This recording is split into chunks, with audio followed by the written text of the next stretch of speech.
तो पिछली बार हमने कहानी को जहां छोड़ा था, रिया धोखे के एक ऐसे दलदल से बाहर आई थी जहां हर चेहरा एक नकाब था। लेकिन ये तो बस शुरुआत थी, असली मंजिल अभी बाकी थी। अब कहानी एक ऐसे मोड़ पर आ खड़ी हुई है जहां आखिरी पर्दा गिरने वाला है और सामने आएगा एक ऐसा सच जो हर झूठ से कई ज्यादा डरावना है।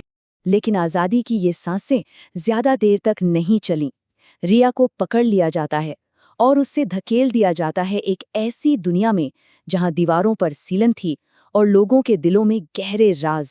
और यहीं उसकी मुलाकात होती है रणबीर से। उसकी आंखों में ना एक अजीब सी गहराई थी।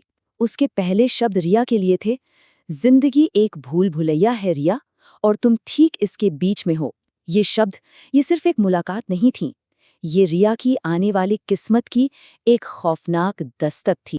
तो अब शुरू होता है रिया की कैद का एक बिल्कुल नया चैप्टर, और उस अंधेरे में एक हमदर्द की दस्तक, या शायद एक और साजिश की शुरुआत।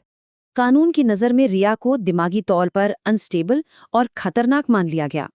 उसका नया पता था सदन, एक मेंटल हेल्थ इंस्टीट्यूशन।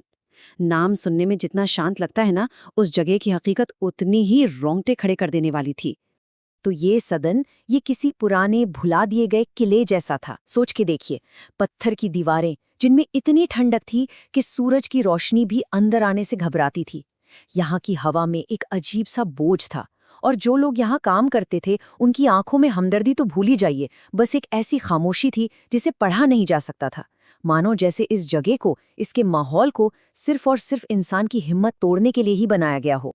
इसी नाउम्मीदी के माहौल में रणबीर एक उम्मीद की किरण जैसा लगता है। वो सदन का एक कर्मचारी था जिसकी जिम्मेदारी थी रिया की देखभाल करना, पर उसकी बातें बिल्कुल आम नहीं थी। वो दवाइयों या नियमों की बात नहीं करता था, बल्कि शायरी और फलसफे की जुबान में बात करता था। रणबीर का बर्ताव, उसकी बातें, सब कुछ इतना सच्चा लगता था कि रिया का जो भरोसा टूट चुका था ना, वो धीरे धीरे फिर से जुड़ने लगा।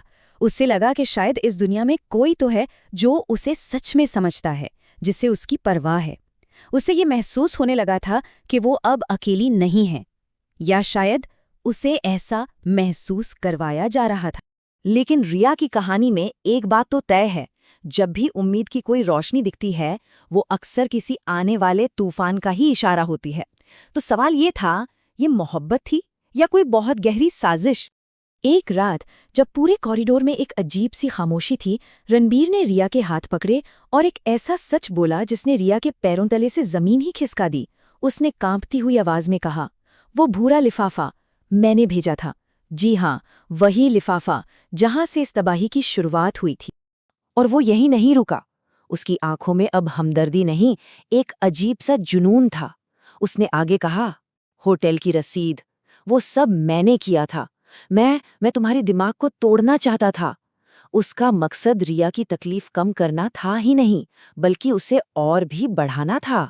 और फिर उसने अपनी आखिरी सबसे खौफनाक बात कही, ताकि तुम टूट कर बिखर कर मेरे पास वापस आ जाओ, ताकि मैं तुम्हें हमेशा के लिए अपना बना सकूं। ये प्यार नहीं था, ये एक जाल था, रिया को हमेशा के लिए कैद करने की एक साजिश। इस धोखे ने रिया के अंदर के गुस्से को जैसे एक ज्वालामुखी की तरह बाहर निकाल दिया। उसने अपनी पूरी ताकत से रणबीर को पास के कमरे में धक्का दिया और बाहर से दरवाजा बंद कर दिया। खेल पलट चुका था। एक पल में शिकारी खुद शिकार बन गया था। रिया मदद के लिए चीखने लगी। गार्ड्स आए, डायरेक्टर भी आया। दरवाजा खोला गया, लेकिन अंदर कोई नहीं था। कमरा खाली था, खिड़की अंदर से बंद थी, वहां से भागने का कोई रास्ता ही नहीं था। तो सवाल ये था कि रणबीर गया कहाँ? इंस्टीट्यूट के डायरेक्टर ने रिया की तरफ देखा और बिल्कुल ठंडी आवाज में कहा, रणबीर नाम का कोई भी शख्स यहाँ काम नहीं करता। कोई रिकॉर्ड नहीं, कोई सबूत नहीं। ऐसा लग रहा था जैसे रणबीर था ही नहीं, वो बस रिया के दिमाग की एक कल्पना था। एक बार फिर रिया अपने सच के साथ अकेले खड़ी थी, और उसका सच अब उसके पागलपन का सबसे बड़ा सबूत बन चुका था। महीने बीत गए, और अब वक्त था उस आखिरी पर्दे के उठने का, जिसके पीछे असली खेल और असली खिलाड़ी दोनों ही छिपे हुए थे। सदन की दीवारों के पीछे 6 महीने गुजारने के बाद रिया को आखिरकार छोड़ दिया गया। लेकिन जब वो अपने घर पहुंची तो दरवाजे पर बैंक की सील लगी थी। उसकी पूरी दुनिया, उसकी मेहनत की कमाई, सब कुछ उससे छीन लिया गया था। और वहां उस सील लगे दरवाजे के पास वो दोनों खड़े थे, ईशान और विक्रम, एक साथ, बिल्कुल शांत, जैसे किसी आखिरी सीन के शुरू होने का इंतजार कर रहे हों। और फिर ईशान ने बोलना शुरू किया और एक एक करके सारे पत्ते खुलने लगे।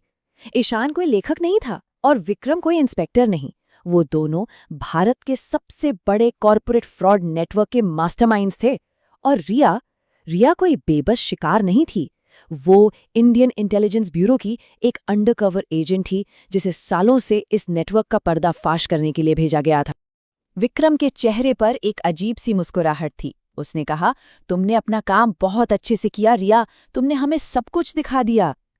रिया का मिशन पूरा हो चुका था। ईशान और विक्रम को गिरफ्तार कर लिया गया। ऐसा लगा जैसे सालों से चल रहा ये खेल आखिरकार खत्म हो गया। लेकिन क्या सच में? जब लगता है ना कि सारे राज खुल चुके हैं और किताब का आखिरी पन्ना भी पलट दिया गया है, तभी कहानी एक ऐसा मोड़ लेती है जो बताती है कि ये अंत नहीं, बल्कि एक नई और ज्यादा खतरनाक शुरुआत है। सब कुछ खत्म होने के बाद रिया उसी झील पर वापस गई जहां 7 साल पहले उसकी बहन मीना की मौत हुई थी। वो वहां शायद अपने अतीत को हमेशा के लिए पीछे छोड़ने गई थी, एक नई शुरुआत करने। झील का पानी एकदम शांत था, हवा में सुकून था। लेकिन उस सुकून को एक पल में एक जानी पहचानी चीज ने तोड़ दिया। किनारे पर एक पत्थर के नीचे दबा हुआ था एक और भूरा लिफाफा, वही लिफाफा जो हमेशा अपने साथ तबाही लेकर आता है। कांपते हुए हाथों से रिया ने उसे खोला। अंदर एक तस्वीर थी, उसकी बहन मीना की, जो किसी समंदर किनारे मुस्कुरा रही थी। और तस्वीर के पीछे एक नोट था जिस पर लिखा था, हाय रिया, मैं जिंदा हूं और मुझे पता है कि तुमने क्या किया है। कहानी अभी खत्म नहीं हुई है, कहानी तो अब शुरू हुई है। मीना, जिससे रिया 7 साल से मरा हुआ समझ रही थी, वो जिंदा थी और वो सब कुछ जानती थी।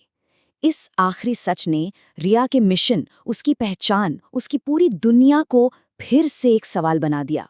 जब हर सच एक सोचा समझा झूठ निकले तो आखिर भरोसा किस पर किया जाए?